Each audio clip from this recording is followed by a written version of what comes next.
স্বৈরাচার শেখ হাসিনাকে আর মানুষ একটি সেকেন্ডও দেখতে চায় না। পেটোয়া বাহিনী, পুলিশ বাহিনী, নানান ধরনের বাহিনীকে অপতৎপরতায় কাজে লাগিয়ে সারা বাংলাদেশে একসাথে কিলিং মিশনে নেমে সারা দেশে গণহত্যা চালাচ্ছে। এই গণহত্যার জন্য ৭১ সালে আমাদের মুক্তি বাহিনীকে যারা আজকে এই পাকিস্তান হানাদার বাহিনী যারা এই দেশকে স্বাধীনতা দেখতে চায়নি, ৭১ সালে আমাদের মা বোনেরা এই জন্য ইজ্জত দেয়নি, এই জন্য বাংলাদেশ ৩০ লক্ষ শহীদের বিনিময়ে শহীদ হয়নি। আজকে ২৪শে আমরা জেগে উঠেছি এই স্বৈরাচার শেখ হাসিনাকে আর মানুষ একটি সেকেন্ডও দেখতে চায় না। তাই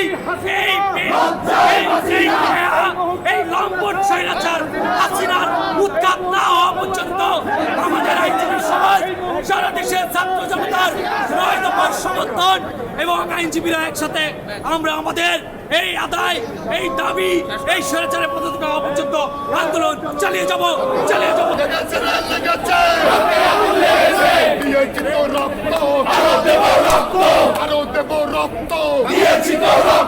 রক্তের বন্যায় ভেসে যাবে অন্যায়, আমার ভাইয়ের রক্ত